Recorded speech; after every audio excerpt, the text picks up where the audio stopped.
ንስሐ ከገባ አንድ ሰው የጌታ ስጋና ደምን የሚወስድ ከሆነ ኦልሬዲ ከነጻ እንደገና ለምንድን ነው የሚወስደው? እንደገና መንጻት ለምን ያስፈልጓል የሚል ሀሳብ አይነት ነገር ነው። ልክ ነኝ ይፋ?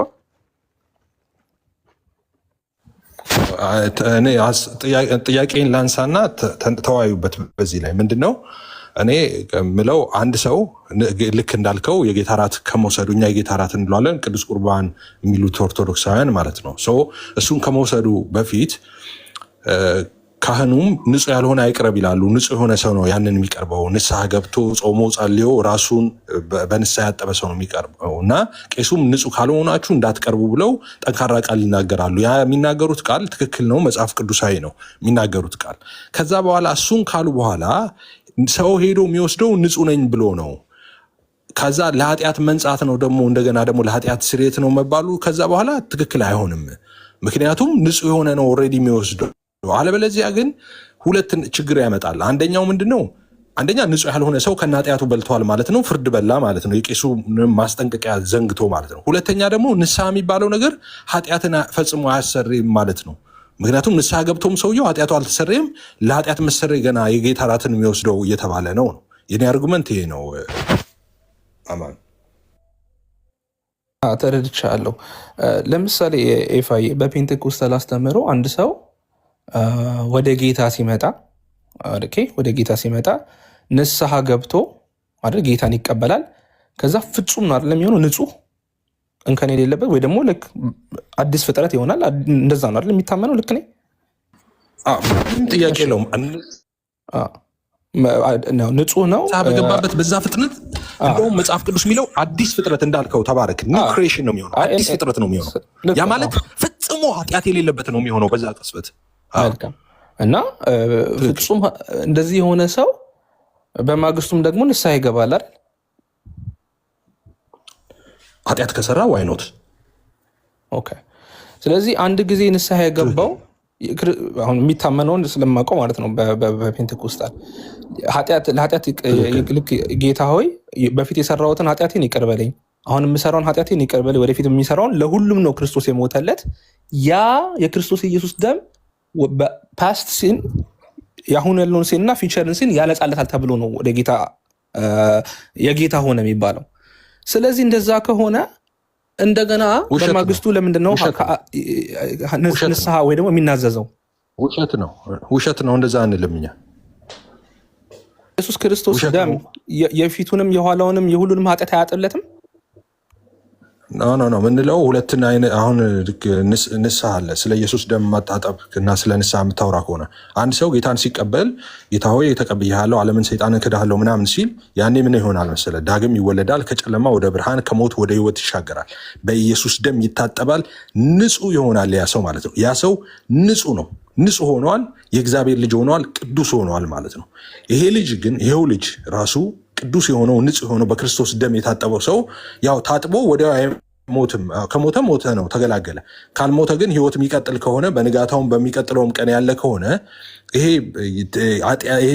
የፍጥረ ባለፈ ስንነጋገር እንደነበረው የሰውነት የወደቀውን ማንነት ስለያዘ ቴንደንሲ ያለው ኃጢአት የመስራት ዝንባሌ ያለው ያ ነገር። ለዛ ነው ሳንቲፊኬሽን የምንለው ማለት ነው። ራስን እግዚአብሔርን መምሰል ራስን አስለምድ እንደሚለው ራሱን እግዚአብሔርን መምሰል ማስለመድ አለበት እለት በእለት ማለት ነው። ራሱን እግዚአብሔርን መምሰል በማስለመድ ሂደት ውስጥ ሊደክም ሊወድቅ ይችላል። ኃጢአት ሊሰራ ይችላል። ኃጢአት ቢሰራ ምንድነው የሚያደርገው? ድጋሚ ንስሐ ይገባል። ድጋሚ ማለት ያ የመጀመሪያው ንስሐ አይደል። ያ ዋንስ ኢን ላይፍ ታይም የሚደረግ ነው። ያ ከጨለማ ወደሚደነቅ ብርሃን ከሞት ወደ ህይወት የመጣበት ነው። ያኛው ክርስቶስን ያለማመን ኃጢአቱ ነው። እንዳልኩት ቅድም እንዳልከው ኒው ክሬሽን የሆነበት ነው። ይሄ ደግሞ በዕለት ተዕለት ኃጢአቱ ለሚሰራው ኃጢአት ደግሞ ንስሐ ይገባል። ሐዋርያው ዮሐንስ እንዳለው ማለት ነው። ዮሐንስ ምን አለ? ልጆቼ ኃጢአት እንዳታደርጉ አለ። ከዛስ ኃጢአት ብታደርጉ ግን አለና በእግዚአብሔር ፊት አለና ጠበቃ አላቸው አለ። ኃጢአት ማድረግ አይፈቀድም፣ ኃጢአት ግን ታደርጋለህ። ስታደርግ ደግሞ ንስሐ ትገባለህ። የኢየሱስ ደም ደግሞ ከኃጢአት ሊያነጻ የታመነ ነው፣ ጻድቅ ነው። እሱ ለሁልጊዜ ደሙ ትኩስ ነው፣ ሁልጊዜ ያጥብሃል ማለት ነው እንጂ አሁን ሰው ንስሐ ሲገባ ጌታን ተቀብያለሁ ምናምን ሲል ወደፊት የሚሰራው ኃጢአቱም ጭምር ወደፊት የሚሰራው ኃጢአቱ ጭምር ንስሐ ሳይገባ ተሰርዮለታል የሚል አስተምሮ በእኛ ውስጥ የለም። እንደዛ አይነት ነገር የለም። አይ ልክ አንድ ሰው በኢየሱስ ክርስቶስ ሲያምን አንድ ሰው በኢየሱስ ክርስቶስ ሲያምን ምንድን ነው የሚያገኘው? የኃጢአትን ስርየት ነው የሚያገኘው። የኃጢአት ስርየት፣ የዘላለም ህይወት፣ ዳግም ይወለዳል። የስ በእምነት ትክክል። በንስሐስ ምንድን ነው የሚያገኘው? እንዴ በንስሐ ምንድን ነው የሚያገኘው? በንስሐ አይደል እንዴ? ስቴፑን ላስረዳ። ንስሐ ማለት ለምሳሌ ጌታን በትክክል መጽሐፍ ስክሪፕቸራልም አደረግልሃል እንጂ ሂደቱን ላስረዳ። ለምሳሌ ሐዋርያ ቅዱስ ጳውሎስ ስለ ሳልቬሽን ሲነቋ የእኛን ልንገርና ወደ ስክሪፕቸሩ ሄዳለሁ። ምንድን ነው የሚሆነው? ለምሳሌ ጌታንን የምትቀበሉ ሲባል ቃለ እግዚአብሔር ይኖራል። ከዛ በፊት ቃለ እግዚአብሔርን ይሰማል። ከዛ በኋላ ሰውየው ልቡ ሲነካ ልክ እነ ጴጥሮስ ሲሰብኩ ልቡ እንደሚነካ ማለት ነው። ከዛ በኋላስ ምን ማድረግ አለብኝ እንዳሉት ሰዎቹ፣ ከዛ በኋላ ሰውየው ፍላጎት ካለው የፕሮግራም መሪው ወይም ደግሞ ሲሰብክ የነበረው ዋሬቨር ጌታን የምትቀበሉ ወደፊት ኑ ይላል። ኦኬ፣ የዚህን ጊዜ ወደፊት ይወጣል። ልቡ ተነክቷልና ማለት ነው። ጌታን ሊቀበል ይወጣል፣ ወስኗል ማለት ነው። ከዛ በኋላ ኮንፌስ የሚያደርገው አይደለ? እሱ ሰው በልቡ አምኖ በአፉ መስክሮ ይላል አይደለ? አሁን እምነትና ይሄ ሪፔንተንሱ አንድ አይነት ነው። ሰው በልቡ አምኖ በአፉ መስክሮ አይደል? በልቡ አምኖ ይጸድቃል፣ በአፉ መስክሮ ይድናል አለ ጳውሎስ። ስለዚህ ጌታ ሆይ ኃጢአቴን ይቅርበል እቀበልሃለሁ ምናምን እያለ አይደለ? ሰውየው እያመነ ነው። ኦኬ፣ ንስሐ እየገባም ነው። አዘ ሴም ታይምስ ደግሞ ያ የገባውን ንስሐ ያመነውን እየገለጠው ነው። ኦኬ፣ በልቡ ያመነውን በአፉ እየገለጠው ነው ጳውሎስ እንደሚል ማለት ነው። ስለዚህ ማመን የምንለው እኛ እሱን ነው። ማመን ይህንንም ሪፔንተንስንም የሚጨምር ነው ማለት ነው። ግልጽ ከሆነልህ በልቡ አምነው ይጸድቃል በአፉ መስክሮ ይድናል ስለሚል ጳውሎስ ማለት ነው። አማንዬ ግልጽ ከሆነ ግን እምነትና ንስሐ መግባትና ማመን ይለያያሉ። ማመን በክርስቶስ ማንነት ላይ ያለው ትረስት ወይ እምነት ነው አይደል? እምነትና ንስሐ ይለያያሉ አይለያዩም ሳይሆን ሰው አሁን አመነ የምንለው አንድ ሰው አመነ ስንል አንድ ሰው በልቡ ያምናል። እሺ፣ በአፉ ነው የሚያምነው አይደለም፣ በልቡ ያምናል። ከዛስ በልቡ ያመነውን ደግሞ በአፉ ደግሞ ይመሰክራል። ኦኬ፣ ያ እምነቱን ሲመሰክረው ነው አሁን ንስሐ የምንለው። ኦኬ፣ ያ ኃጢአተኝነቱን ማለት ነው። ከአፉ የሚወጣው እኔ ኃጢአተኛ ነኝ፣ በደለኛ ነኝ፣ በደም እጠበኝ የሚለውን ማለት ነው። አሁን እየመሰከረ ነው። ኢየሱስ አንተ እግዚአብሔር ልጅ ነህ፣ የሕይወት ጌታና ዳኝ አድርጌ ይቀበልሃለሁ የሚለው በልቡ ሲያምን ጸድቋል፣ በአፉ ሲመሰክር ይድናል። ስለዚህ አንድ ነው ንስሐና እምነትና ንስሐ አንድ ነው ስል ቃሉ ኤግዛክትሊ ቃሉ አንድ ነው ሳይሆን ሰው በመዳን ሂደት ውስጥ ይህንን ነው የሚያደርገው። በልቡ ያምናል፣ በአፉ ይመሰክራል። በልቡ ያመነውን በአፉ ይመሰክራል። ጳውሎስ እንዳለው ማለት ነው። በልብ መን በአፍ መስክር እንደሚል በልቡ ሲያምን ይጸድቃል፣ በአፉ መስክሮ ይድናል ማለት ነው። ስለዚህ አንድ አይነት ነው ምልህ አንድ ጊዜ የሚደረግ ነው እንጂ የሆነ ዛሬ በልብህ ታምናለህ ከዛ በኋላ ነገ ደግሞ ንስሐ ትገባለህ ምናምን አይደለም። ልብ ተነካ ከዛ በኋላ ሐዋርያቱም እንደዛ ነበር የሚያደርጉት። ይህንን ለማለት ነው። እኔ ግን የእምነቱን ሞመንት ነው እያወራኛል። የእምነቱን ሞመንት ላይ ማለት ነው የክርስቶስን ማንነት ወይ ደግሞ ጌትነትን ሲረዳ ያለችው ሞመንት ያቺ እምነት ይባላል። በእግዚአብሔር ላይ ያለውን ታማኝነት ወይ ደግሞ ክርስቶስ አምላክ እንደሆነ ሲያምን ያቺ ቅጽበት እምነት ናት አይደል? በዛች ቅጽበት ኃጢአቱ ይሰረይለታል ወይስ ንስሐ ሲገባ ነው ኃጢአቱ የሚሰረይለት? የትኛዋ ሞመንት ላይ ናት ለማለት ነው እንዴ? ነው አሁን እኮ ሁለት ቅጽበታዊ፣ አሁን ሁለቱን ነጣጠልካቸው አንተ። አሁን ምን ላረክ መሰለ? ጳውሎስ በልቡ አምኖ በአፉ መስክሮ የሚለውን ቆይ በልቡ ይመንና ከዛ በኋላ ይቆይና በአፉ ደግሞ ሲመሰክር መስክሮ ሲጨርስ ምናምን እያረክ እየከፋፈልከው ነው ያለው። ነው እንደዛ አይደለም። ሰውየው በልቡ ካመነና ያመነውን በልቡ ደግሞ በአፉ ከመሰከረው መጽሐፍ ቅዱስ እንደሚል ያ ሰው የዳነ ነው ማለት ነው። ግን አንድ ሰው በክርስቶስ አምላክነት አምኖ ንስሐ ባይገባ ያዘው አንድ ጊዜ አሙዬ ያዘው።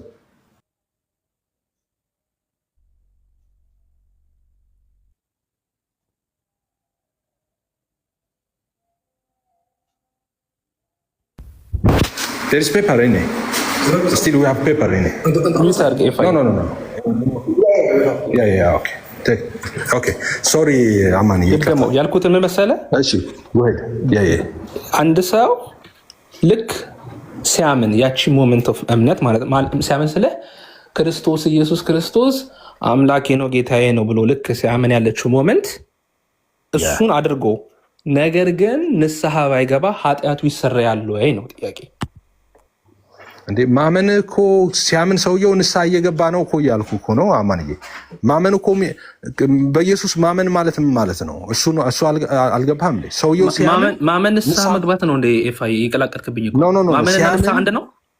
ኖ ሲያምን ንስሐ አሁን አንድ ነው እያልከኝ ያለኸው ማመን ንስሐ ነው፣ ንስሐ ማመን ነው ከሆነ እንደሱ አይደል? ቃሉን አይደለም አንድ ነው እያልኩ ያለሁት። ሰውየው ግን ሲያምን ንስሐ እየገባ ነው እንዴ? ሲያምን ንስሐ እየገባ ለምሳሌ ሰውየው ኢየሱስ ክርስቶስ የእግዚአብሔር ልጅ እንደሆነ አያምንም ነበረ። አንተ እግዚአብሔር ልጅ ነህ ሲል እኮ ሰውየው እኮ ንስሐ እየገባ ነው እኮ። የእግዚአብሔር ልጅ እንዳልሆነ ነበር ሲያምንና ሲመላለስ የነበረው። አንተ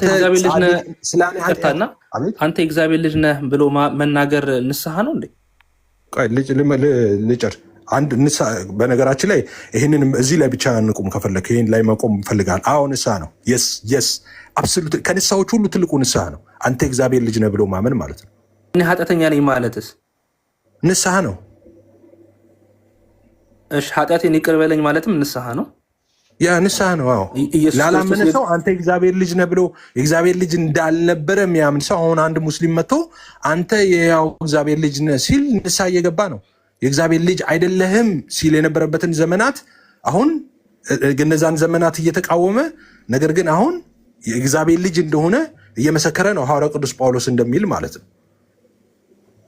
ስለዚህ ልክ ሲያምን ንስሐ አውቶማቲካሊ ይገባል ማለት ነው ሰውየው ባይናዘዝም ኃጢአት። እንደዛ ነው። የጳውሎስ ትምህርት አይደለም እንዴ? ጳውሎስ እኮ ትምህርት ነው። ጸሎት ላይ ለምንድን ነው ኤፋዬ እጁን አንስቶ ኃጢአቴን ዓለምን ክጃለው ኃጢአቴን ክጃለው የሚለው? ታዲያ ለምንድን ነው ኦልሬዲ ልክ ሲያምን ንስሐ ከገባ ለምንድን ነው የሚያስብሉት ደግመው? እሱ ንስሐ አይደለም እንዴ? እሱ በልቡ ያመነውን እኮ በአፉ እየመሰከረ ነው ጳውሎስ እንደሚለው። አይ ቆይ ምን አልከኝ መሰለህ? ልክ አንድ ሰው ልክ ሲያምን በዛ ቅጽበት ንስሐ እየገባ ነው አልከኝ። ለምሳሌ ቅድም ያመጣኸው የራስን ምሳሌ ልንገርህ። ቤተክርስቲያን ውስጥ ሄዶ ሲሰበክ ወንጌል ሰማና አመነ። ልክ ካመነ ኦልሬዲ ደግሞ ንስሐ ገብቷል አልከኝ። ንስሐ እየገባ ነው። ኦኬ ጨርሰዋል። ለምን መጨረስ ፈለክ? ንስሐ እየገባ ነው። ሲመሰክር በልቡ ያመነውን በአፉ መመስከር አለበት ጳውሎስ እንደሚል። አንተ መጽሐፍ አነባለሁ ትል አይደለም እንዴ? ስለ በቀደመው መጀመሪያና ሁለተኛው ክፍለ ዘመን ነበረ ሩል ኦፍ ፌዝ ስለሚባል ነገር አታውቅም እንዴ? ኮንፌስ ሁለቱን ለመለየት ነው። ሲያምን በክርስትናው ዓለም የታመነ አይደለም እንዴ? ሲያምን እኔ እኮ ማለቱን ለምን አስባላችሁ እየጠየቁ ያለሁት መጽሐፍ የጴንጤኮስታሉ አሁን ልክ ጳውሎስ የሚለውን የራሱን ሳይጨምሩ ሳይቀንሱ ነው የሚያደርጉት። ጴንጤዎች እንዴት ያደርጋሉ? እሱ አይደለም እሱ አይደለም። እኔ ልክ አንድ ሰው ሲያምን በዛ ቅጽበት ካመነ ንስሐ ገብቷል አልከኝ። ሲያምን ንስሐ እየገባ ነው። ንስሐ እየገባ ነው። ንስሐ ገብቷል ነው እየገባ ነው ንስሐ እየገባ ነው። ንስሐ እየገባ የሚሆነው ምን መሰለ? በልቡ አምኖ አለ አይደለም መጽሐፍ ቅዱስ። ከዛ በልቡ ያመነውን በአፉ መስክሮ አለ አይደለም አላለም ብለዋል መጽሐፍ ቅዱስ። እኔ እምነቱን እያልኩ ያለሁት ክርስቶስ ኢየሱስ አምላክ ነው አለ፣ በልቡ ተናገረ ሰውየው። ይሄ ደግሞ አንተ ምን አልከኝ? ንስሐ ነው አልከኝ። እሺ ኃጢአቴን ይቅር በለኝ ማለት አለበት የለበትም? ኃጢአቱ ይቅር እንዲባልለት እያልኩ ነው እኮ። ኃጢአቴን ይቅር በለኝ ማለትም እኮ ፓርት ኦፍ ኢት ራይት እንዴ? ምንድን እያልክ ነው? ፓርት ኦፍ ኢት እኮ ሰውየው ልቡ ተነክቷል። ጌታ ኢየሱስን አንተ እግዚአብሔር ልጅ ነህ እያለ ነው። ስለ እኔ ኃጢአት ሞተሃል እያለ ነው። እኔ ኃጢአተኛ ነኝ፣ በደለኛ ነኝ፣ ጌታ ሆይ ይቅር በለኝ፣ ስለ እኔ ኃጢአት እንደሞትክ እንደተነሳ አምናለሁ እያለ ነው። ስለዚህ ንስሐ እየገባ ነው ሰውዬ። አሁን አንተ እንደዛ እያለ ነው። እኔ የጠየኩት ሰውየው እያለ አይደለም፣ በእኔ ሳይድ ማለት ነው ያለው ሰውዬ ምን መሰለህ? አንተ አምላክ ነህ አለ። ነገር ግን እኔ ስለ ራሱ ኃጢአት ምንም ይቅር በለኝ አላለም። ንስሐ አልገባም። አመነ ብቻ አመነ እንጂ ንስሐ አልገባም። አመነ እንጂ ንስሐ ባይገባ ይሄ ሰው ኃጢአቱ ይሰረይለታል። አምኖ ንስሐ ባይገባ አመነና ክርስቶስ አምላክ መሆኑን አወቀ፣ ግን ስለ ኃጢአቱ ምንም ግድ የለውም። ንስሐ መግባትም አልፈለገም። ንስሐ አልገባም። ቅድም መለስኩልህ፣ ደጋገምከኝ ነገር። ሲያምን እኮ ሰውየው ንስሐ እየገባ ነው። ኦልሬዲ ንስሐ መግባት ጀምረዋል እኮ ሲያምን። ስለዚህ ማመን ንስሐ መግባት ነው ማለት ነው። ሲያምን ንስሐም እየገባ ነው። አዘ ሴም ታይምስ ሲያምን ንስሐ እየገባ ነው። እሺ ጥቅስ አለው። ሲያምን ንስሐ እየገባ ነው። ማመን ንስሐ መግባት ነው ወይ ደግሞ ንስሐ እየገባ ነው የሚል መጽሐፍ ቅዱሳዊ ማስረጃ ወይ ደግሞ ይኖራል? ቃሉ መጽሐፍ ቁርአን ነው እንደማወራው። ሰው በልቡ አምኖ በአፉ መስክሮ አላለም እንደ ሐዋርያው ቅዱስ ጳውሎስ? ሂድና ሮሜን አራና አንብባ። ሰው በልቡ አምኖ ቁርአን ነው እንዴ? ሮሜ 10:9 ነው የጠቀስከው። ሰው በልቡ አምኖ ይጸድቃል ይላል። ኦኬ እሺ፣ በአፉ መስክሮ ይድናል ይላል። እሺ፣ እዚህኛው ጋር ከኃጢአት ስርየት ጋር የቱ ጋር የተገናኘው እንዴ? ኃጢአቱ ያልተሰረየለት ሰው ነው እንደ የሚድነው? ምንድን ነው እያወራህ ያለው? አይ ሰው በልቡ አምኖ ድነሃል። በቃ ምንድን ነው ኃጢአት ድነዋል ካለ ዳግም ተወልደሃል ማለት ነው። ኦኬ ኃጢአት ይቅር ተብለዋል ማለት ነው። የእግዚአብሔር ልጅ ሆነሃል ማለት ነው። ጸድቀሃል ማለት ነው። ኩነኔ የለብህም ማለት ነው። ይሄ ሁሉ ነገር ማለት ነው ድነሃል ማለት። እሺ ስለዚህ ሮሜ 10:9 ላይ ያለው ሰውዬ ምንም ንስሐ አላስፈለገውም ነው? ንስሐ መግባት ነው ነገርኩ እኮ። ንስሐ መግባት ነው አላልኩም እንዴ? ምንድን ነው አሁን ወደ ኋላ የምትመልሰኛ? ማን አውቀህ ነው እንዴ? የጠየቁ ጥያቄ አንድ ሰው አሁን ምሳሌ ከሁሉ ሰጥቼ ከሌላ ሃይማኖት ብዬ ምሳሌ ሰጠሁና ቢመጣ አሁን ኢየሱስን አምላክ አይደለህም ሲል የነበረ ሰውዬ መቶ ፍጡር ነው ነቢይ ነው እንዲህ ነው ሲል የነበረው አንተ የሕያው እግዚአብሔር ልጅ ነህ ሲል አንድ ሰው ንስሐ እየገባ ነው እያልኩ እኮ ነው። እሺ በቃ መልካም፣ ንስሐ እየገባ ነው። ኃጢአቴንም ይቅር በለም ሲል ንስሐ እየገባ ነው። ኢስ ፓርት ኦፍ ኢት። ስለዚህ ንስሐ መግባትም አለበት ማለት ነው ከኃጢአቱ ለመንጻት። እሺ ሐዋርያት ሥራ 2:8 ላይ ንስሐ መግባት አለበት። ንስሐ መግባት አለበት። አሁን አንተ የፈለግከው ምን መሰለህ? የፈለግከውን በደንብ ግልጽ ሆኖልኛል። እኔ እኮ አንተ የፈለግከው ንስሐንና ማመንን ሁለት የተለያዩ ነገሮች አድርገህ ልትቆጥር ነው የፈለግከው። ኦኬ ንስሐን ለብቻው ከዛ በኋላ ማመን ለብቻው ከዛ በኋላ ንስሐን ለብቻ ማድረግ ነው የፈለገው። መጽሐፍ ቅዱስ አይፈቅድልህም። ሰው በልቡ አምኖ አለና በአፉ መስክሮ አለ። በልብ ያመንከውን በአፍ መመስከር አለብህ። ማመን ማለት ይሄ ነው፣ ፓኬጁ ይሄ ነው። ማመን ንስሐም አለው። ኦኬ መልካም። ሐዋርያት ሥራ 2:38 ጋር ልውሰድህና ጴጥሮስ ከሰበካቸው በኋላ ልባቸው ሲነካ አምነዋል እነዛ ሰዎች። ልባቸው አሁን እዛ ጋር ልባቸው ተነካ ይላል ሰዎቹ። ኦኬ ቃል እግዚአብሔርን ከሰሙ በኋላ ልባቸው ተነክቷል ይላል። ከዛ ልባቸው የተነካ ሰዎች እዛ ጋር ብቻ አይደለም፣ የተለያዩ የመጽሐፍ ቅዱስ ክፍሎች ላይ እንደዛ ልባቸው ተነካ የሚል ሰዎች አሉ። አሁን በዛ ቅስበት ነው ሰዎቹ ያመኑት? በዛ ቅስበት አይደለም ያመኑት? እኔ አላውቅም። በዚህ ቅስበት ነው ልል አልችልም። እኔ ሰዎቹን አይደለሁም በምን ቅስበት እንዳመኑ። ምክንያቱም እምነት እንዳልኩ የልብ ነው። ሰው በልቡ አምኖ አለ ሐዋርያው ቅዱስ ጳውሎስ። ስለዚህ በልባቸው ስለሆነ አማን እኔ 8 ሰዓት ተኩል ላይ ይመን 9 ሰዓት ተኩል ላይ ይመን ካሳንቺስ ይመን እንትን ይመን እኔ አላውቅም። እንትንም አይደለም የልብ ስለሆነ ማለት ነው። ስለዚህ ምኑ ጋር አመኑ የሚለውን ልነግርህ አልችልም። ልባቸው ሲነካ አላመኑም ብለህ ነው የምታስበው ወይስ በተነገረው ስብከት ላይ እምነትን አሳይተዋል ብለህ ነው የምታምነው? እኔ ልብና ኩላሊትን እመረምራለሁ ያለው ኤፍሬም ባለ ጊዜ አይደለም፣ እግዚአብሔር ነው። ማመን በልብ ስለሆነ አላውቅም። እኔ የቱ ጋር እንዳመነው አላውቅም። ሰዎች እሺ ችግር የለም። ጥቅሱን እንቀጥለውና ምን እናደርግ ብሎ ሲጠይቁት ንስሐ ግቡ አላቸው። አንድ ኃጢአታችሁ የሚሰረይ ዘንድ በጌታ በኢየሱስ ክርስቶስ ስም ደግሞ ተጠመቁ እያንዳንዳችሁ አላቸው አይደል? ኦኬ እሺ፣ አዎ ልክ ነህ። ለኃጢአት ስርየት ምንድን ነው ያስቀመጠው ጴጥሮስ? የኢየሱስን ስም። እሺ ጨርሻለሁ። እያንዳንዳችሁ በኢየሱስ ስም እመኑ አይደለም ያለው እኮ እዛ ጋር ተጠመቁ ነው የሚለው ለኃጢአት ስርየታቸው። ኦኬ እሱን ላስረዳህ እንዴት እንደሆነ ላስረዳህ፣ በማስረጃ ላስረዳህ። አሁንም እኔ በኢየሱስ ክርስቶስ ስም ነው የሚጠመቁት ብዬ ነው ማምነው። ኦኬ ለኃጢአት ስርየት ምንድን ነው ብለኸኛል። ጥምቀት አይደለም የኢየሱስ ስም ነው ብያለሁ። እኔ ማስረጃ ላምጣ የኢየሱስ ስም እንደሆነ እሱን ነው ማመጣው። እሺ አሁን ሐዋርያት ሥራ 2:38 ላይ ነው ያነሳው። ጴጥሮስ ንስሐ ግቡ ኃጢአታችሁ ይሰረይ ዘንድ በኢየሱስ ስም ተጠመቁ ብሏቸዋል። ኃጢአታችሁ ይሰረይ ዘንድ በኢየሱስ ስም ተጠመቁ አላቸው። ኦኬ የኃጢአት ስርየቱ ያለው በኢየሱስ ስም ነው ወይስ በጥምቀቱ ነው? በኢየሱስ ስም ነው። ማስረጃ ሉቃስ 24:47 በስሙም ንስሐና የኃጢአት ስርየት ከኢየሩሳሌም ጀምሮ በአሕዛብ ሁሉ ይሰበካል ተብሎ እንደዚህ ተጽፏል። በምኑ በስሙ ንስሐና የኃጢአት ስርየት ከኢየሩሳሌም ጀምሮ በአሕዛብ ሁሉ ይሰበካል ተብሎ እንዲህ ተጽፏል። አንድ ማስረጃ። እሺ ሌላ ማስረጃ አንደኛ ዮሐንስ 2:12 ላይ ሐዋርያት ሥራ 2:38 ነው የጠየቁ። ቆይ ልጨርስ እኔ ጥቅስ ኮይት ማይነር ልታደርግ አይደለም። በቃ ችግር ያንተን ሀሳብ 2:38 ላይ ያለችውን ብቻ ንገረኝና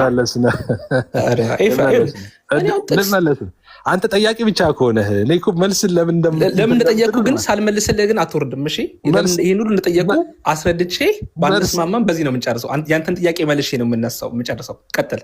አይ እሰማሃለሁ አማንዬ፣ የፈለግከውን ጨርስ። ይሄን ችግር የለው። እኔ መስማት ችግር የለብኝም። እኔ ችግሩ እኔ ልናገር ስል አትናገር የሚባለው ነገር ነው እንጂ መስማት የሚታደርግ ጨርስ እያልኩ እኮ ነው። ለዞም ሀሳብህን 2:38 ላይ የኃጢአት ስርየቱ የተያያዘው ከጥምቀቱ ጋር ነው ወይስ ከንስሐው ጋር ነው? አንደኛ ማስረጃ ሉቃስ 24 ላይ አምጥቼላችኋለሁ። በስሙ ይልና ንስሐና የኃጢአት ስርየት ነው ይላል። እሺ አንደኛ ዮሐንስ 2:12 ላይ ደግሞ ልጆች ሆይ አለ ኃጢአታችሁ ስለ ስሙና ስለ ጥምቀት ተሰርዮላችኋልና ጽፍላችኋለሁ። ልጆች ሆይ ኃጢአታችሁ ስለ ስሙ ተሰርዮላችኋልና ጽፍላችኋለሁ። ስለምኑ? ስለ ስሙ። የኢየሱስ ስም ነው ኃጢአት የሚያሰርየው ማለት ነው። ሐዋርያት ሥራ ላይ ምን እዛው አንልም። ሐዋርያት ሥራ 10:43 ምን ይላል? በእርሱ የሚያምን ሁሉ አለ ሐዋርያት ሥራ 10:43 ላይ በስሙና በጥምቀት ኖ ጥምቀት የሚል የለም። በእሱ የሚያምን ሁሉ በስሙ የኃጢአቱን ስርየት እንዲቀበል ነቢያት ሁሉ ይመሰክሩልታል። በምኑ? በስሙ። የኃጢአት ስርየት በስሙ ነው ማለት ነው። እሺ አሁን ስማኝ። ቅድም ምንድን ነበር ተጠይቅ የነበረው? የትኛው ሞመንት ላይ ነው የኃጢአትን ስርየት ያገኘው ስል እምነት ተነሳ ሲያምን ነው አይደል? ይህን ተስማምተናል። ንስሐም መግባትም አለበት። ንስሐ እኮ ውስጡ አለ እምነት ውስጥ ብለኸኛል። መልካም፣ ይህን ተስማምተናል። አሁን ደግሞ በክርስቶስ አንድ ፓኬጅ ነው። እሺ ተስማምቻለሁ። አሁን ደግሞ በኢየሱስ ክርስቶስ ስም ነው ብለኸኛል። ልክ ነኝ? ቢያንስ 3 ነገሮችን አስቀምጠን በኢየሱስ ክርስቶስ ማለት ነው። በኢየሱስ ክርስቶስ ማለት ነው። በኢየሱስ ክርስቶስ ማመን እኮ ነው። ስለ እምነት እኮ ነው የሚያወራው። መልካም፣ እንደዛ ማለት ነው። በስሙ ማለት እኮ ወደ ገዛ ወገኖቹ መጣ ዮሐንስ 1 ላይ የገዛ ወገኖቹ አልተቀበሉትም ካለ በኋላ ለተቀበሉት ሁሉ በስሙ ለሚያምኑ ለእነሱ የእግዚአብሔር ልጆች የሆኑ ዘንድ ስልጣን ሰጣቸዋል። በስሙ የሚለው እኮ በኢየሱስ ስለማመን ነው። እኔ እየተከራከርኩ አይደለም፣ ያንተን ሀሳብ ነው እያጸናሁልህ ያለሁት። አንደኛ በስሙ አልከን፣ መልካም። በደሙም ብለህናል። አክቹዋሊ ረስቼው ነበር። በእምነት ብለህናል፣ መልካም። በንስሐ ብለህናል። እነዚህ ሁሉ ነገሮች ለኃጢአት ስርየት የሚሆኑ ነገሮች ናቸው። ልክ ነኝ? ኦኬ። አሁንም ብዙ ማስረዳት አለብኝ ማለት ነው። አሁን በደሙ ብልሃል ብለህ ለያይተህ ልታቀርቡት በደሙ ማለት ግን እንደ አንድ ፓኬጅ አድርገን ያቀረብካቸው በደሙ ማለት መሰለህ ነው። በደሙ ማለት ከእምነት የተለየ አይደለም። በደሙ ማለት ምን ማለት እንደሆነ ላስረዳ። በደሙ ስርየት ማግኘት ማለት በኢየሱስ ደም ስርየት ይገኛል ማለት ምን ማለት መሰለህ? በኢየሱስ ስታምን በኢየሱስ ስታምን ያ ቀራንዮ ላይ የፈሰሰው ደሙ ያጥባል ማለት ነው። በደሙ ስርየት ማግኘት ማስረጃ ላምጣ። ማመን እንዴት ያጥባል? ማስረጃ ላምጣ። ተስማማ? ለፎካስ ተስማማ? 4ቱን ነገሮች አስቀምጠ እንደ ፓኬጅ ነው ያስቀመጥካቸው። በእምነት ነው ብለኸኛል። አንድ ነው። ከእምነት የተለዩ ሁሉም እምነት ነው። ስለ እምነት ነው። እኔም እንደተለዩ አይደለም፣ ግን 4 ነገሮች መሆናቸውን ለማሳየት ብቻ ነው የጠቀምከው። ፓኬጅ ናቸው። ችግር የለብኝም። በስሙ ነው። በደንብ ስማኝ። በስሙ ነው፣ በደሙ ነው፣ በእምነት ነው፣ ንስሐ በመግባት ነው፣ በአፉ በመስከርም ነው ደግሞ ብለን ሮሜ 9:10 ጠቅሰናል። እነዚህ ሁሉ ፓኬጆች ናቸው። ልክ ነኝ? አንተ አሁን ምን እያረክ መሰለህ? አይ ምንም ልክ አይደለም። ምን እያረክ እንደሆነ ታውቃለህ አንተ። ለምሳሌ አሁን አነሳህና እኔ የምነግርህን ትታየውና አንተ የምትፈልገውን ስቴትመንት ነው እየሰራ ያለ። ለምሳሌ በደሙ ትላለህ አልከኝ። በደሙ ማለት ማመን ማለት ነው። ሁለት አድርገህ እንዳትጠራ ከዚህ በኋላ በኢየሱስ ማመን ማለት ነው። ደሙ ማለት ማስረጃ ትፈልጋለህ? የኢየሱስ ክርስቶስ ደም ማለት እምነት ማለት ነው። የኢየሱስ ደም ከኃጢአት ያነጻል ማለት በኢየሱስ ክርስቶስ ስታምን ደሙ ያጥባሃል ማለት ነው። ስታምን ደሙ ያጥባሃል። እኔ እኮ አያጥብህም አላልኩም፣ ግን ማመን ደሙ ማለት ነው እንዴ? በኢየሱስ ስታምን ኦኬ የሚሆንልህ ነው። በደሙ መታጠብ ማለት የሚሆንልህ ነገር ነው። አሁን አንተ ኮዙንና ሪዛልቱን ድብልቅልቅ አድርገህ አመጣ። አንድ ሰው ሲያምን ከዛ በኋላ ምን ይሆንለታል የሚለውን አምጥተህ ልክ የሚያመኑ እንደሆነ አድርገህ ኦኬ ልክ ከማመን ጋር እንደምረው 5ኛ ምናምን ትለኛለህ። በደሙ የሚታጠበው ሰው ዝም ብሎ መንገደኛ ሰው በደም አይታጠብም። በደም የሚታጠበው በኢየሱስ ክርስቶስ የሚያምን ሰው ነው። አንድ ሰው በኢየሱስ ክርስቶስ ሲያምን በኢየሱስ ደም ይታጠባል። ስለዚህ እንደ ፓኬጅ ያስቀመጥካቸው እኮ ብዬህ እኮ ራሱ እኮ አቀረብኩ። እየተቃረንኩ እኮ አይደለም። ደሙ አለበት። ልክ ነህ። እኔ እኮ ልክ ነህ እያልኩ ስሬት ምናምን የምትለውን እኮ እሱን አውጣው። 5-6 አታርጋቸው። ቆይ ልነግርህ እኮ ነው። አይ ደሙ እምነት ንስሐ ምን ሁሉ የምትሰራው መጨረሻ ላይ ጥምቀትንም ካዲያ ከእምነት ጋር አብረህ ለምን አታየውም ልትለኝ እንደሆነ እኮ ገብቶኛል። ገና ሳትነሳ አውቄዋለሁ ፍጻሜህን ማለት ነው። እንደማታየውማ ስለማቅ ለምን አታየውም አልልህም ኤፍሬም። ፔንቴኮስታል ልታየውም አትችልም። የኔን አርጊመንት ላስቀጥታ ልጨርስ። እሺ መልካም በቃ ጨርሰህልኛል እኮ። ይህን ተስማማንም አልተስማማንም ይሄ አንተ እምነት ነው። በቃ አያቱ ቢዋጥልኝም ባይዋጥልኝም እቀጥላለሁ። ገባ? በቃ አንተ አርጊመንትን አስቀምጣል። አሁን የመጀመሪያን ጥያቄ ልመልስልህ። አሁን ቅድም የጠየቀው ስትገባ የጠየቀው ጥያቄ ዩከሪስት ወይ ደግሞ የእግዚአብሔር ስጋና ደሙን የሚወስድ ሰው በዛ እንዴት የኃጢአት ስርየትን ሊያገኝ ይችላል? ኦሬዲ ንስሐ ከገባ ንስሐው እኮ ይህን አድርጎለት ጨርሶለታል የሚል አርጊመንት ነበር ያቀረብከው። ነገር ግን ሳክራመንቶቹ ራሳቸው ከንስሐ ተነጥለው የሚታዩ አይደሉም። ይሄን ራስን ያስቀመጥከው ነገሮች በተለያዩ ጥቅሶች እየሄድክ እነዚህ ሁሉ ማመን እኮ ንስሐ ነው፣ ንስሐ እኮ አለበት እያልክ እያስቀመጥክ ነበር። አንተ ራሱ እንድትረዳው ነው ይህንን ራሱ ስጠይቅህ ነበረው። ስለዚህ አንድ ሰው በክርስቶስ ኢየሱስ ወደ ኢየሱስ ክርስቶስ ስጋና ደሙ ሲመጣ አዎ ንስሐ ይገባል።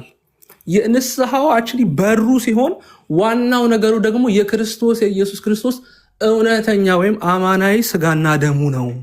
እሱን ራሱ ለህይወት እንጀራ ይሆንለት ዘንድ ለመኖር ይሆንለት ዘንድ ልክ አግናጤዎስ እርሱ ኢሞርታሊቲ ሜዲሲን ኦፍ ኢሞርታሊቲ የዘላለም ህይወት ማግኛ መድኃኒት ነው ብሎ መውሰድ አለበት። ስለዚህ ቅዱስ ቁርባኑ የዘላለም ህይወት ይሰጣል። ለምን ሲባል የኢየሱስ ክርስቶስ የአምላካችን የእሱ ስጋውና ደሙ ስለሆነ ማለት ነው። ይሄም ደግሞ አዎ ከንስሐ አይነጠልም። እንዴት ይነጠላል? በንስሐ ውስጥ ያለ ነው። ይሄ የእግዚአብሔርን ጸጋ መቀበያ መንገዳችን ነው ለክርስቲያኖች። ስለዚህ አንነጥለውም። እዚህ ጋር በንስሐ እዚህ ጋር ያለ ንስሐ የሚባል ነገር የለውም። ልክን ሄደህ አንተ ቅድም አዎ በደሙ ነው፣ አዎ በእምነት ነው፣ አዎ በንስሐ በመግባት ነው ብለህ እንደተቀበልከው ሁሉ ክርስቲያኖችም መግቢያውን በር አዎ በንስሐ ዝቅ በማለት በብዙ ትትና። ለምን ሲባል እዛው አንደኛ ቆሮንቶስ 11 ላይ ቅዱስ ጳውሎስ ሲናገር ይሄንን ምኑን ስጋና ደሙን በምን አንወርዚ በማይገባው ወይ ሳይገባው ቢወስድ የዘላለም ፍርድ አለበት። የክርስቶስ የኢየሱስ የስጋና ደሙ ፍርድ አለበት። በነገራችን ላይ ምሳሌ ለሆነ ነገር ስጋና ደም ፍርድ አይኖርበትም። እውነተኛ የሆነው ስለሆነ እያቃለለ ያለው የክርስቶስን ስጋና ደም ስለሆነ ይሄ ነገር ሰውየው ላይ ዕዳ ያመጣበታል። ስለዚህ ንስሐን ከቁርባን ንስሐን ከጥምቀት የሚለይ አይደለም። ጥምቀትም የኃጢአትን ስርየት ይሰጣል። ልክ የኒቃ ጉባኤ ላይ አባቶች በአንዲት ጥምቀት ለኃጢአት ስርየት በምትሆን በአንዲት ጥምቀት እናምናለን ብለው እንደተናገሩ ክርስቶስም ደግሞ ቅድም ማቴዎስ 26 ተጠቅሷል። ይህንን ውሰዱ ለኃጢአታችሁ የሚፈስ ደሜ ነው እንኩ ብሎ የሰጣቸው እራሱ እውነተኛውን ደሙን ስለሆነ እነዚህን ነገሮች ክርስቲያኖች ስንረዳ ነጥለን አንረዳም ማለት ነው። ጨርሻለሁ። ብንስማማም ባንስማማም ይሄ የኛ ምልከታ ነው ማለት ነው። እግዚአብሔር ያክብርልኝ ስለሰማኝ። ፖይንት ምንድን ነው አማንዬ? አሁን እንትን ያልከው ላይ አሁን ያብራራው ሀሳብ ላይ እስካሁን የተናገርከው ላይ ማለት ነው እኔ ኦነስትሊ ስፒኪንግ የአንተ ዶክትሪን ስለሆነ አሁን ያብራራው እሱ ላይ ተቃውሞ የለኝም። እንደዛ ነው የምትሉት፣ እንደዛ ነው የምታስተምሩት። ነቲንግ ቱ ዱ ዊዝ እኔ ካነሳሁት እንትን ጋር ጥያቄ መቼም የሚመልስ ጥያቄ መልስ አይደለም የመለስከው፣ የሚገናኝም አይደለም። እኔ ፓኬጅ ነው አይደለም እኮ አይደለም። እኔ አሁን ንስሐውና የጌታ እራቱ አንድ ላይ ነው ተነጥሎ ይታያል አይታይም አይደለም። አርጊውመንት እኔ እንደዛ አላልኩም። እንደዛ እንደምትሉ አውቃለሁ። እምነትና ጥምቀትም ተለይቶ የተለያዩ አይደሉም እንደምትሉ አውቃለሁ። ኦኬ አንዱ የተነጠለ አይደለም ማመንና መጠመቅ እንደዛ አይነት ነገሮችን ትላላችሁ። እሱን አሁን አይቀደምከው። አሁን ከኔ አርጊውመንት ጋር ምንም ይገናኝ አይደለም። የኔ ጥያቄ አሁንም ያልተመለሰው ሊመለስም የማይችለው ወደፊት አሁን አንድ ሰው የጌታ እራትን ከመውሰዱ በፊት ቅዱስ ቁርባን ከመውሰዱ በፊት ቄሱ እንደዚህ ብለው ያውጃሉ፣ ንጹሕ ያልሆነ ወደዚህ አይቅረብ። እኔ ከደሙ ንጹሕ ነኝ ብለው የሚናገሩት ነገር አለ፣ እጃቸው የሚታጠቡት ነገር ምናምን አለ።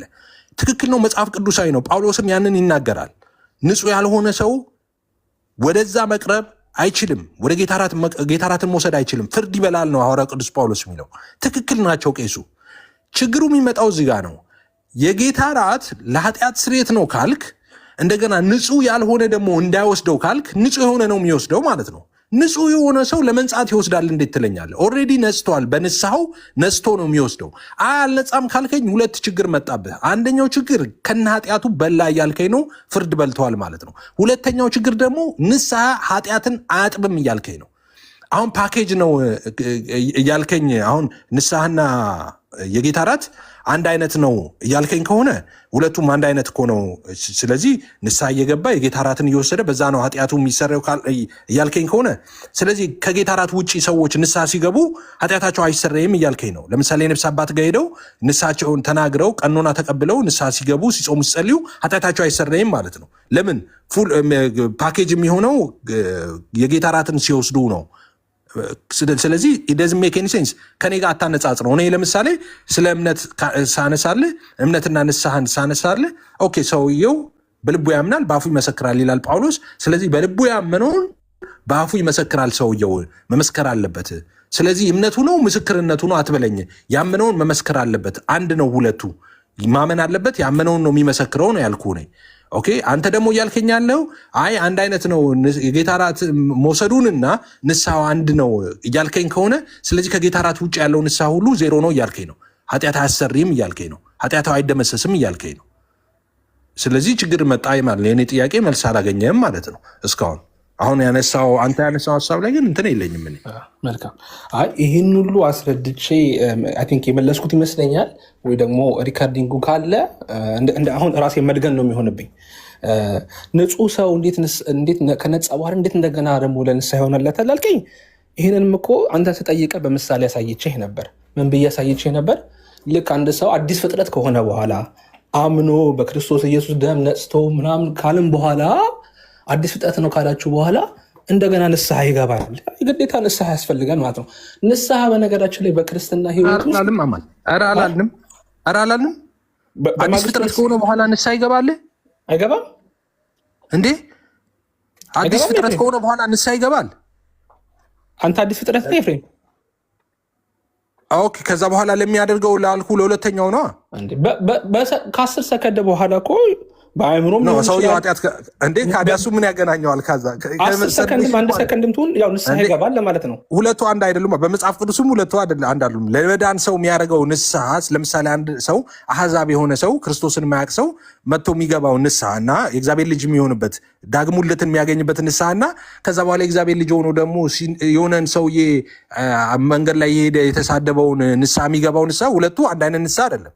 ያኛው ልጅ አልነበረም ልጅ የሚሆንበት ንስሐ ነው። ይሄኛው ግን ልጅ ነው፣ ልጅ ሆኖ ያጠፋበትን ነው ንስሐ የሚገባው። ስለዚህ ለምን ንስሐ ግን የሚገባው የመጀመሪያው ስላልሰራ ነው ወይ ነው ሀሳቤ እኔ።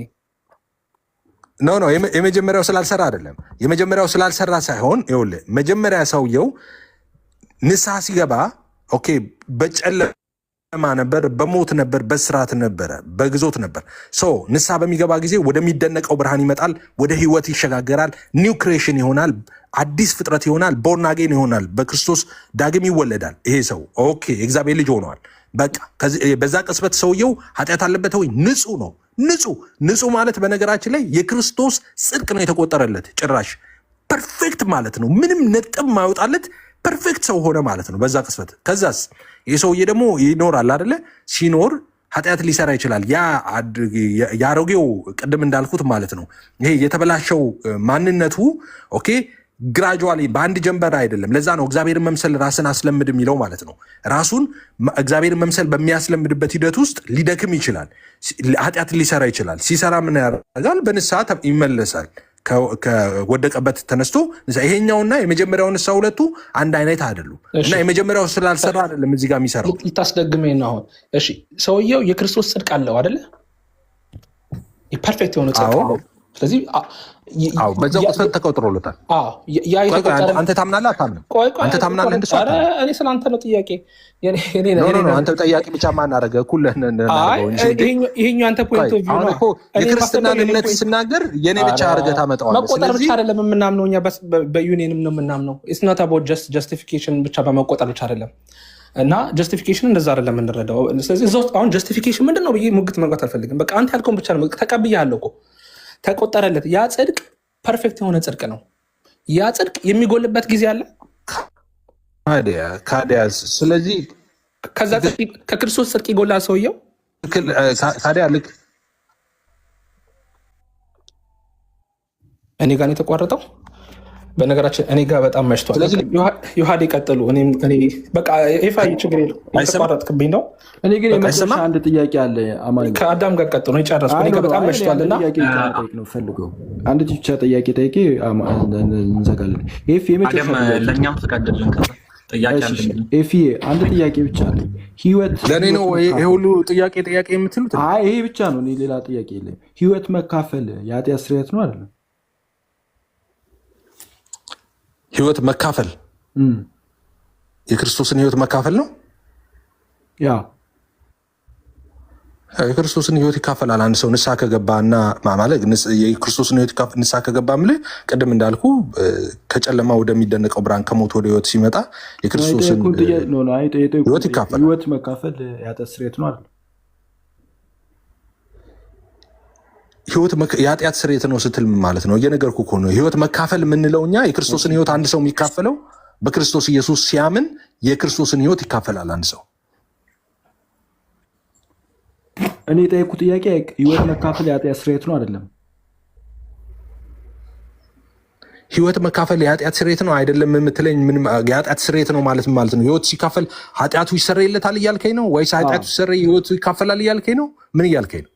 አልገባኝም። ህይወት ሲካፈል የኃጢአት ስርየት አግኝቷል አይደለም? አላገኘም። ህይወት ሲካፈል የኃጢአት ስርየት አግኝተዋል እንዴ? ኃጢአቱ ይቅር ያልተባለ ህይወት ይካፈላል እንዴ? ኃጢአቱ ይቅር ስለተባለ ነው ህይወት የተካፈለው። ኃጢአቱ ይቅር የተባለ ብቻ ነው ኃጢአት ስርየት አይባልም። ማግኘት ነው አይባልም። ኃጢአቱ የተሰረየለት ህይወት ይካፈላል፣ ያልተሰረየለት አይካፈልም። እንደዚህ ነው የሚባለው። ህይወት መካፈሉ የኃጢአት ስርየት ማግኘቱ አይደለም?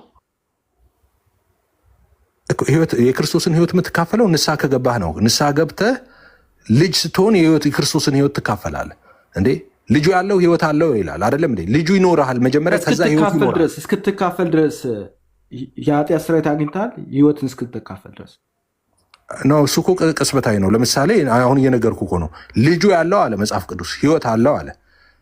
ህይወት ዝም ብሎ ማንም ሰው መንገድ ላይ አያገኝም። ህይወት የሚያገኘው እንዴት ነው? ልጁ ያለው ይላል። ልጁ ይኖርሃል መጀመሪያ። ልክ ልጁ ሲኖርህ ከዛስ ህይወቱ ኖረህ ማለት ነው። ልጁ ህይወቱ በሱ እንዳለ እንደሚል ማለት ነው። ስለዚህ ልክ ስታምን ህይወት ታገኛለህ ማለት ነው። የኢየሱስ ትሆናለህ ማለት ነው። ስለዚህ ሁሉም ነገር ቅደም ተከተል አለው። ኢን ሴንስ ይሄ አሁን የአንተ ችግርን የምመለከተው መሰለህ ከህግ ሁሉ ነገር ጋር አንተ አሁን ለምሳሌ የንስሐ ትክክል የኃጢአት ስርየት ከህግ ጋር ነው የምታያይዘው። ከህግ ጋር ብቻ ስለምታያይዘው ይህ ሳክራመንቱ ምናምን ነገር በቃ እንደ እንትን አድርገው የራስ ቲዎሎጂ አለ፣ የራስ ፍሬምወርክ አለ። የአንተን ፍሬምወርክ በእኛ ውስጥ ለማስገባት እየሞከርክ ስለሆነ ለዛ ነው ቲንክ ትንሽ አዳምዬ። እኔ አሁን ጳውሎስ ዮሐንስ ምናምን ስል ቆይቼ አሁን ይሁን ሁሉ ዜሮ ትከትብኛለህ የራስ ያልክ ህግ ኃጢአት ማለት ከህግ መጣስ ጋር ብቻ ነው ያያያዝከው። ገባ? ከእግዚአብሔር መለየትን መሆኑ መታመም መሆኑን ምናምን እነሱን ነገር አለ እንዴ? በጨለማ ያለ ወደሚደነቀው ብርሃን ከሞት ወደ ህይወት ይመጣል። እንደዚህ እያልኩ እየገለጽኩ ኃጢአትን ህግ መጣስ ብቻ አድርገው ነው ያለው። ከእግዚአብሔር መራቅ መሆኑን ረስተኸዋል። ኃጢአት ማለት እንደሱን አይደል እስካሁን ሳወራ የነበረው አዳምዬ፣ ረስተኸዋል። እሱንማ ብታወራ እኮ እሱን ብታወራ ኑሮ ወደ እግዚአብሔር የምንቀርብበት የመለኮታዊ ሕይወት ተካፋይ የምንሆንበትን ቅዱስ ቁርባንን እንደዚህ ብለህ ባልተከራከርከን ነበር እንዴ? እኔ ቅዱስ ቁርባን የምትሉት እኛ የጌታ እራት የምንለውን ነግሬሃለሁ። እኔ አሁን የጌታ እራት ሲወስድ አንድ ሰው የዘላለም ሕይወት ያገኛል ብዬ አላምንም። የጌታ እራት ከዛ በፊት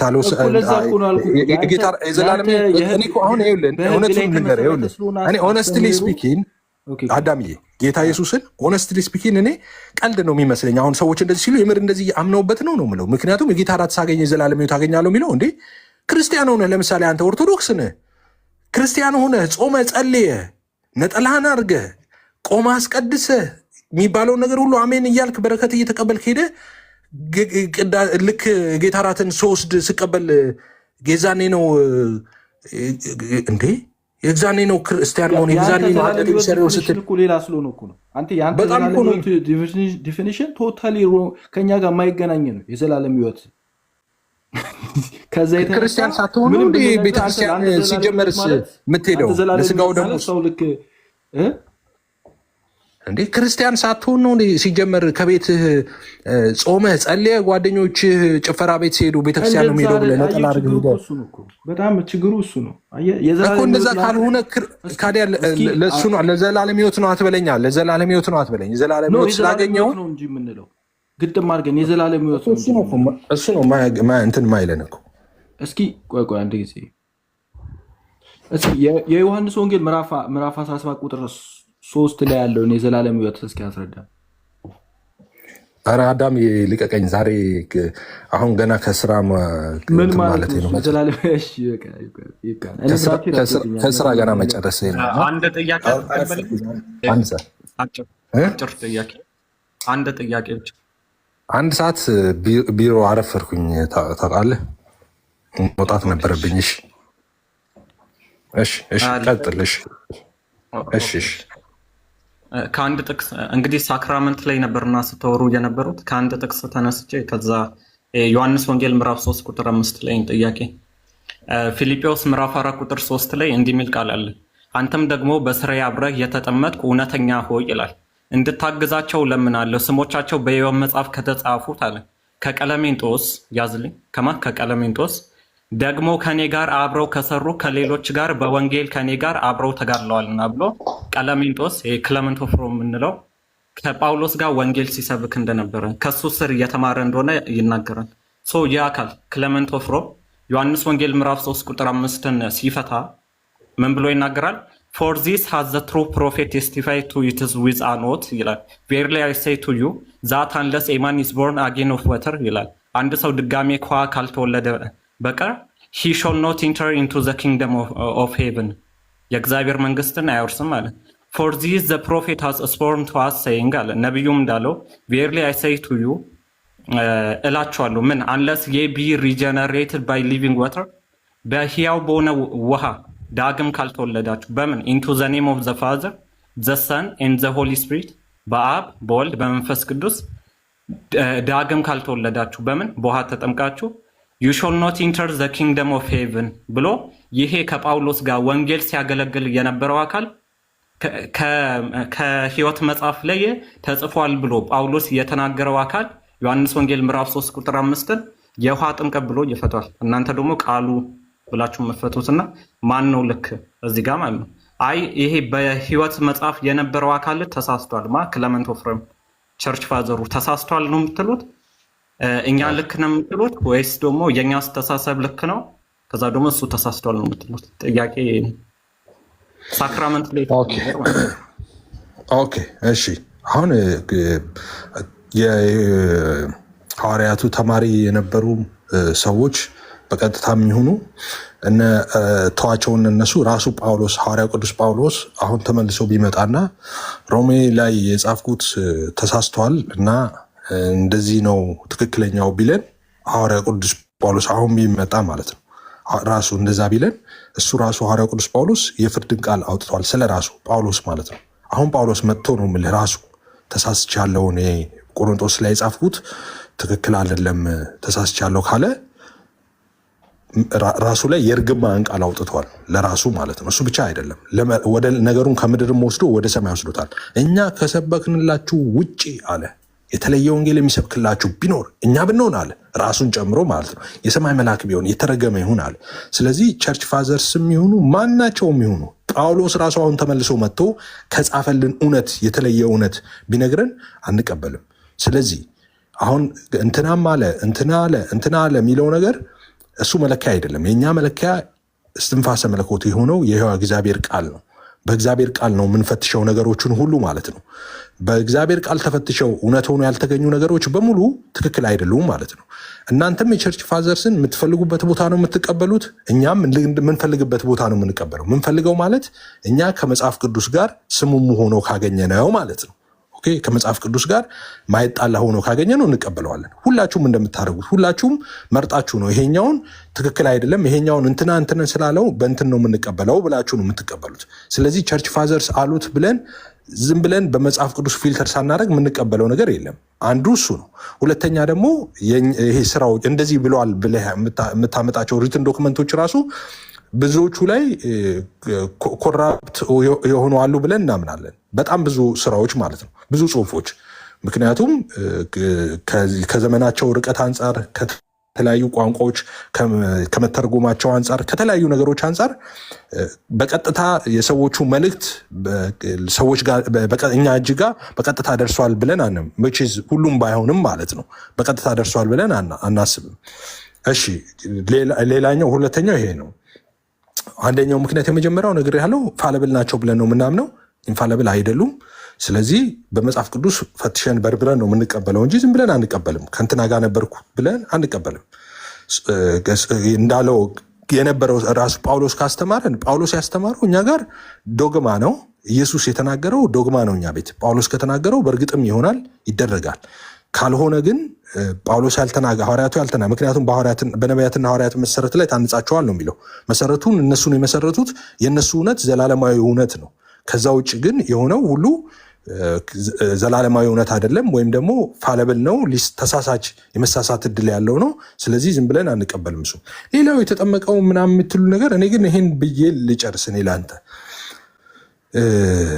እኛ በቃ በመጽሐፍ ቅዱስ በዚህ ብለን እናስረዳለን ብዙ ጊዜ ስለ ጥምቀትን በተመለከተ ማለት ነው። እናንተ ግን በቃ አይ በዚህ ምክንያት ብላችሁ የምታነሷቸው ሀሳቦች አሉ። ስክሪፕቸራል እንትኖችን ታነሳላችሁ። ዋሬቨር እኛ በአብ በወልድ በመንፈስ ቅዱስ ስም ተጠምቀናል መጽሐፍ እንደሚል። አንተ አሁን ራሱ የጳውሎስ ተማሪ ነው ብለህ ሜንሽን አድርገሃል። ሌላ ጊዜም ዮሐንስ ተማሪ የነበረ ሜንሽን ይደረጋል። የተለያዩ ኤርሊ ቸርች ፋዘርስ ሜንሽን ይደረጋሉ። ኦኬ እነሱ እንዳሉት እኛ አምነን ተጠምቀናል። እሺ እኔ ፔንቴኮስታል ነኝ፣ አምኜ ተጠምቄ ያለሁ። ስለዚህ እንግዲህ አምኖ የተጠመቀ ይድናል ካሉ እኔ ድኛለሁ በእናንተ ቴዎሎጂ ማለት ነው። እኔ ግን አንተን ራሱ መልሼ ልጠይቅሃለሁ፣ አምነህ ነው ወይ የተጠመቀው? አንተ የእነሱ የሚሉትን ተከትለሃል ወይ ነው? እነሱ የሚሉትን አፕላይ አድርገሃል ወይ በህይወት? አምነህ ነው የተጠመቀው? እኔ አምኜ ተጠምቄ ያለሁ። መቼስ እነሱ እምነት ለጥምቀት ለድነት ብሎ ነው የተጠመቀ ሰው ነው አደላሉም አደለ ያሉት። ያመነ የተጠመቀ ብለው ተናግረዋል። ጥምቀት እንደዚህ ያደርጋል ብለው ተናግረዋል። ኦኬ እኛ እኮ በአብ በወልድ በመንፈስ ቅዱስም እንጠመቃለን። ኦብቪየስ የኢየሱስ ትእዛዝ ስለሆነ እኛ ቤት ዶክትሪን ነው እሱ። እናንተ እንደሱ ነው ያደረጋችሁት ወይ? አንተ ሳምነህ ነው ወይ የተጠመቀው ነው ጥያቄውን እኮ። በእንተም ትምህርት እኔ ነኝ ማሟላው፣ በሐዋርያቱም ትምህርት እኔ ነኝ ማሟላው። አሁን እኮ ችግር እኮ የሆነው እሱ እኮ ነው። ጨርሳል መሰለኝ ናይፊ የኔን ጥያቄ አልነካውም። ምንድነው ይሄ እስሮማን ወይ ደግሞ ሬድ ሄሪንግ ፋላሲ ይባላል። ወይም ሚስ ሪፕሬዘንት አድርገተኛል ወይም ቶፒኩን ሽፍት ለማድረግ ነው ማለት ነው እየትክ ያለው። እኔ እየጠየቅኩ ምንድነው ይህ አካል ክለመንት ኦፍ ሮም ወይም ቀለሜንጦስ ብሎ ፊልጵዎስ ምዕራፍ 4 ላይ እየጠቀሰው ጳውሎስ ወንጌል ከሱ ጋር ሲሰብክ የነበረው በሕይወት መጽሐፍ ስሙ እንደተጻፈ እየተነገረለት ማለት መንግስተ ሰማያትን ወራሽ መሆኑን የተነገረለት አካል ዮሐንስ ወንጌል ምዕራፍ 3 ቁጥር 5 ለውሃ ጥምቀት ልክ ከማቴዎስ ወንጌል ምዕራፍ 28 ጋር አገናኝቶ ለውሃ ጥምቀት ነው እየፈታው። ስለሆነ አንተ ትቀበሏለህ ወይ ነው። አሁን ጳውሎስ አሁንም መጥቶ ሌላ ነገር ቢያወራ አልቀበለውም፣ ጥምቀት ያድናል ወይም ደግሞ ይህን ጥምቀት ብሎ ቢፈታ አልቀበለውም ስትል ነበር። አሁን እኮ ስለ ኢንተርፕሪቴሽን ነው እያወራን ያለ ነው እንጂ ስለ ጥቅስ አይደለም። ጥቅስ አለ፣ እኔም አንተም አልተስማማንም። ስለሆነ እያወራን ያለ ነው ስለ ኢንተርፕሪቴሽን ነው። ስለሆነ አሁን መቀበል ያለብን ለጳውሎስ ቅርብ የሆነ ከሱ እግር ስር የተማረውን አካል ነው ወይስ ደግሞ ጴንጤኮስታልን ነው።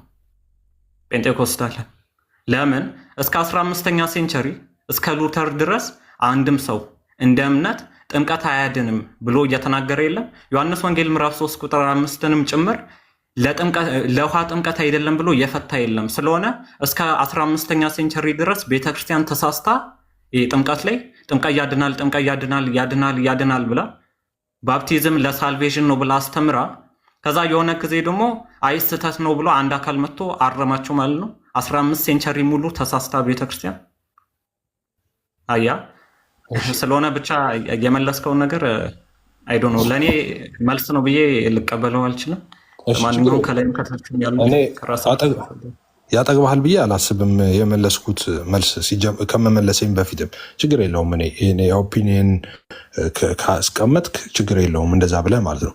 አሁን ለምሳሌ እስከዚህ ዘመን ድረስ ቤተክርስቲያን እንደዚህ ብላ ካመነች እንደዚህ ካለች ምናምን ቤተክርስቲያን የት ነው የምትጀምረው እንዴ? ቤተክርስቲያን ስትጀምሩ ለምን ከመጀመሪያ ከባለ 50 አትጀምሩም? በ30ኛው መካከል ላይ ምናምን ነው መጀመር ያለባችሁ እና ኤፌሶን ወደ አለችው ቤተክርስቲያን ወደ ቆሮንቶስ ወዳለው ቤተክርስቲያን ምናምን እነዛ ሁሉ ቤተክርስቲያናት አብያተ ክርስቲያናት እኮ ናቸው። ከነሱ ጀምሩ። ስትጀምሩ ቤተክርስቲያን ስትጀምሩ መጽሐፍ ቅዱስ ላይ አለ ነው። ብዙ ጊዜ አሁንም ስለ ልሳን ሲነገር ልሳን እንደዚህ ነበር አሱዛ ስትሬት መጣ እስከዛ በፊት አልነበረም ይባላል። ተመሳሳይ አሁን እንዳልከው ማለት ነው። እኔ ምን አገባኝ ለምን 2026 ላይ ኦክስፎርድ ስትሬት ለንደን ይናገሩ ልሳን? እኔ ምን አገባኝ? መጽሐፍ ቅዱስ ካለው መጽሐፍ ቅዱስ ላይ ያለው አስተምሮ አዳም የልጫርስ እኮ ምን እንደው ተቃለ አስተምሩ አልተግባባም። ስላልተግባባ እኮ ነው ፈርስት ሴንቸሪ ትሄዳለህ። ካልተግባባ ደግሞ ሰከንድ ሴንቸሪ ተርድ ሴንቸሪ የምትሄደው አይደል? እሺ አንዴ ይልኳል ሄደህ እኮ ሳትስማማ ሲቀር እኮ እሺ እዛ ጋር ያልተስማማኸው አንተ ነህ እንጂ መጽሐፉ አይደለም። እኛና መንፈስ ቅዱስ ተስማምተናል። ችግር የለውም። አንተ እንደ ራስህ ተረጎምከው። ከዛው ደግሞ እኛ ደግሞ መጀመሪያ እኔ ለራሴ ለምን የሚለውን እናያለን። አባቶች እንዴት ተረዱት ብለን እናያለን። መጽሐፍ ቅዱስን አነበብክና አንተ እንደ ራስህ ወሰድከው። አይ የመጀመሪያ ክርስቲያኖች እንዲህ ብለው ተረዱት ብለን ፈርስት ሴንቸሪ እንሄዳለን፣ ሰከንድ ሴንቸሪ እንሄዳለን፣ ተርድ ሴንቸሪ ከኛ በፊት የነበሩት ክርስቲያኖችን እናያለን። አሁን አንተ እያረክ ያለው አዚፍ ልክ እናንተ አሁን ፈርስት ሴንቸሪ ሰከንድ ሴንቸሪ ትላላችሁ እና አሁን ፈርስት ሴንቸሪ እና ሰከንድ ሴንቸሪ ላይ የሌለ እናንተ አሁን በቤተክርስቲያናችሁ የምታደርጉትን ነገር ባቀርብ ደግሞ እናንተ በቃ ይሄንማ አንቀበለውም ትሉኛላችሁ። ላቅርብ እኔ አሁን እናንተ ፈርስት ሴንቸሪ እና ሰከንድ ሴንቸሪ ላይ የሌለ ፈጽሞ እኛ ቤተክርስቲያን ፈርስት ሴንቸሪ ያለ ነበርና ክለመንት ኦፍ ሮም ፈርስት ሴንቸሪ ላይ ያለ ጥምቀት ለድህነት ነው ለዳግም ውልደት ነው ብሎ የተናገረው አካል ፈርስት ሴንቸሪ ማለት በሐዋርያት ዘመን ያለ አካል ነው። ስለሆነ የሐዋርያትን አስተምሮ የያዘ አካል ነው ማለት እንችላለን ማለት ነው። ስለሆነ እኔ ደግሞ በፈርስትና ሰከንድ ሴንቸሪ የሌለ እናንተ አሁን የምታደርጉት በቤተክርስቲያናችሁ አለ አልኳችሁ በአምልኮ ስርዓታችሁ ስር እና እሱን እንዴት ታየዋለህ? ይሄ ዩቱ ፋላሲ ነው። በአጠቃላይ እኮ ለምሳሌ አሁን ፕሮቴስታንቱ አንዱ እኔ እኮ ፋላሲ ናታን ፋላሲ በፋላሲ አድርገህ አምስቱ ሶሎች መጽሐፍ ቅዱስ ላይ የለም። የትኛውም አባት እኮ ይቅርታ አዳም አይ እንትን ፋላሲ የምለው እስካሁን እያወራ የነበረው ፋላሲ ስለሆነ ነው። አሁን በእናንተም አለ ስትል እኛ ጋር መኖሩ ያንተን ልክ አያደርገውም። ስለሆነ እኛ ላይ ያለ የምትለውን አይ ሰም አፕሮች ነው አፕላይ የሚሆነው እንዴ አባይት ሚዛን በእግዚአብሔር ፊት አጸያፊ ነው። ሚዛናችን መዝጋት አለብኝ። ይቅርታ አረፈደብኝ። እናትዬ እንደሱ አይደለም። ሚዛናችን ትክክል ነው መሆን ያለበት። ለእኔም ለአንተም ትክክል መሆን አለበት። አንደኛው ሁለተኛው ክፍለ ዘመን ስትል የምትቀበል እኮ ነው የሚመስለው ሁሉ። መዝጋት አለብኝ። ይቅርታ ይቅርታ አድርገልኛችን ብቻ ልናገርና ንስሐ መግባትን በጣም በተሳሳተ መንገድ ሲነገር ነበር። ወረደ በልብ ብታምን በአፍ ብትመሰክር የሚለውን ንስሐ አለ። ንስሐ ማለት እኮ መመለስ ነው፣ መጸጸት ነው። በልቡ ያመነውን ነገር ተጸጽቶ ነው ማለት ነው። ስለወጣ በቃ ሌላ ጊዜ እንቀጥላለን። ሀሳባችሁን መጠቅለል የምፈልጉ ካላችሁ ጠቅልሉ። ሀሳብ መጠቅለል እኔ የሆነ ነገር ልበልና ከዛ ኦኬ እሺ። አሁን እያነሳኝ ያለ ነው የሆነ ከሐዋርያት እግር ስር ያልተማሩ ቸርች ፋዘሮች ምናምን ሲሆን በሕይወት መጽሐፍ ስር ተጽፏል ብሎ እየተነገረለት ጳውሎስ እየመሰከረለት ከእሱ ጋር ወንጌል እየሰበከ ያለን አካል ነው። ስለሆነ የአካል ዮሐንስ ወንጌል ምዕራፍ 3 ቁጥር 5ን ሪጀነሬሽን ሲያወራ ከወተር ባፕቲዝም ጋር ሊቪንግ ወተር ብሎ የፈታው ሕያው የሆነ ውሃ ማለት ነው። ይሄ ምሳሌያዊ ልክ እነሱ ቃሉ ነው ምናምን እንዳይሉ ራሱ ዘግቶታል። ሊቪንግ ወተር ማለት ነው፣ ሕያው የሆነ ውሃ፣ በቃ ምድር ላይ ያለ ውሃ። በሱ በአብ ወልድ በመንፈስ ቅዱስ ስም ስትጠመቁ ነው ምን ሪጀነሬት ዳግም የምትወለዱት ብሎ ይናገራል ማለት ነው ክለመንት ኦፍ ሮም። ስለሆነ ከጳውሎስ እግር ስር ቁጭ ብሎ የተማረውን እንደዛውም ተምሮ ደግሞ ኮመንተሪ ያስቀመጠውን ነው የምንቀበለው ወይስ ደግሞ ከ15ኛ ሴንቸሪ ኢቭን ሉተርም ጥምቀት ባፕቲዝም ሴቭስ ብሎ ማለት ጥምቀት ለድህነት ብሎ ያምን ነበረ? ከ15ኛ ሴንቸሪ በኋላ የመጣ አስተምሮ ምን ጥምቀት አያድንም የሚል አስተምሮ መጥቶ ቤተክርስቲያን ከአንደኛ ሴንቸሪ ማለት ከሐዋርያት ጊዜ ጀምሮ ካለችው ቤተክርስቲያን እስከ 15ኛ ሴንቸሪ ተሳስታ ጥምቀት ያድናል ብላ 1500 ዓመታት ሙሉ አስተምራ ከዛ ደግሞ አንድ አካል መጥቶ አይ ጥምቀት አያድንም ብሎ ስለተናገረ እሱን ልክ አያደርገውም። አይ ጥምቀት አያድንም ከአንድ እስከ 15 ሴንቸሪ የነበረችው ቤተክርስቲያን ተሳስታለች የምትሉ ከሆነ መንፈስ ቅዱስ ስራውን አቁሞ ከዛ ደግሞ 15ኛ ሴንቸሪ ከሆነ አካል ሰውዬ ጋር ጀመረ ማለት ስራውን፣ አዲስ ቤተክርስቲያን መሰረተ። ማቴዎስ ወንጌል ምዕራፍ 28 ቁጥር 19ና 20 ላይ እነሆ እስከ ዓለም ፍጻሜ ድረስ ከእናንተ ጋር እሆናለሁ ሲል ክርስቶስ ከሐዋርያቱ ጋር እያለ አይደለም። ሐዋርያት ይሞታሉ እስከ ዓለም ፍጻሜ ያሉ ከቤተክርስቲያን ጋር እሆናለሁ እያለ ነው። ስለሆነ ይህ ቃሉ ፈርሷል ማለት ነው ለ1500 ዓመታት ሙሉ በእነሱ ፐርስፔክቲቭ ስናይ ማለት ነው። እና ምንድነው ጥምቀት እንደሚያድን ሁሉም ቸርች ፋዘሮች የሚያምኑ ናቸው። ሉተርም የሚያምን ነው። መካነ ኢየሱስም የሚያምኑ ናቸው። ስለሆነ አሁን ይሄ ጴንጤኮስታል እንደዛም ደግሞ አሉ አንዳንድ ሪፎርመሮች እነሱ ጥምቀት አያድኑም ስላለ የ1500 ዓመታት ሙሉ ፎልስ አያደርገውም ማለት ነው። ግን እኛ እያወራን የነበረው ከኤፊ ጋር ስለ ኢንተርፕሪቴሽን ነው። ማጠር አለበት። ይቅርታ። ለማንኛውም ጨርሻለሁ። አውቃለሁ ውጭ ነህና መስቶ ባላንተ የዋልዬ የምትለው ነገር ካለ ሀሳብህን ጠቅልል። እሺ አዳምሻ በጣም ቆየ። እኔ እንኳን በጣም ብዙ የምለው ነበረ እውነት ለመናገር ማለት ነው። ሲናገራቸው ከነበሩ ከመጀመሪያ ከአማን ጀምሮ ሲያወራቸው የነበሩ ሀሳቦች እንዳለ ብትሰማቸው በጣም የሚያስቁ ነገሮች ናቸው።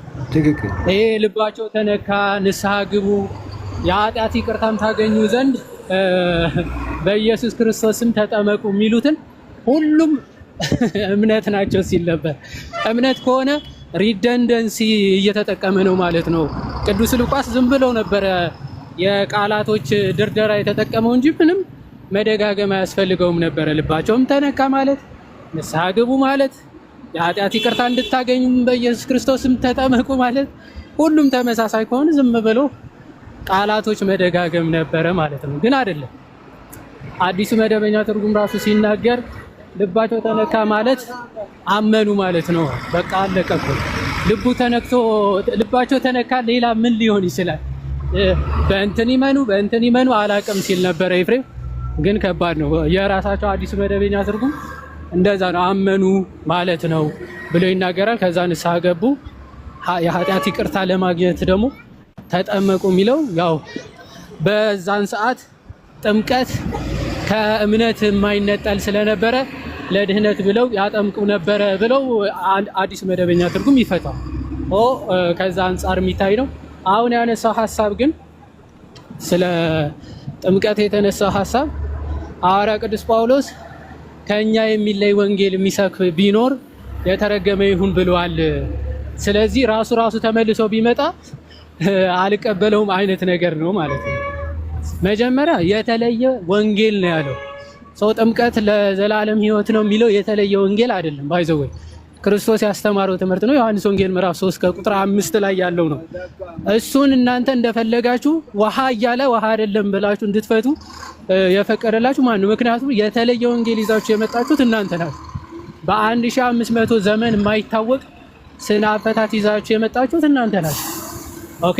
እነ ቅዱስ ቀለሜንጦስ፣ እነ ቅዱስ አግናጤዎስ፣ ሁሉም እነ ፖሊካርፕ የሚጠቀሙት ዮሐንስ ወንጌል ምዕራፍ 3 ከቁጥር 5 ለጥምቀት ብለው ነው። ክርስቶስ ደግሞ ሰው ከውሃና ከመንፈስ ካልተወለደ የዘላለም ሕይወት የለውም ማለት ሰው ከዘላለም ሕይወት ጋር የሚገናኝ እንደሆነ ክርስቶስ ራሱ የተናገረው ነው። ሐዋርያው ቅዱስ ጳውሎስ ራሱ ቲቶ ምዕራፍ 3 ከቁጥር 5 ላይ በውሃ መታጠብና በመንፈስ ቅዱስ መታደስ አዳነን ነው የሚለው። ስለዚህ ይሄ የመጽሐፍ ቅዱስ እውነት ነው።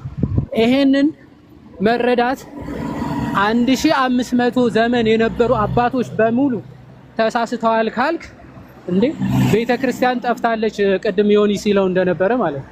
ቤተክርስቲያን ቶታሊ ጠፍታ ነበረ። ከ1500 ዘመን በኋላ በዚሁ እንግሊዝ ተነሳች አይነት ነገር ነው ማለት ነው። ይሄ በጣም ትልቅ ብላስፈሚ ነው። ከዛ አንጻር ነበረ ለመጠየቅ ያሰብኩት። አዳሚሻ በጣም ይቅርታ፣ በጣም ቆይታል መሰለኝ። ሰላም እደር። ሰላም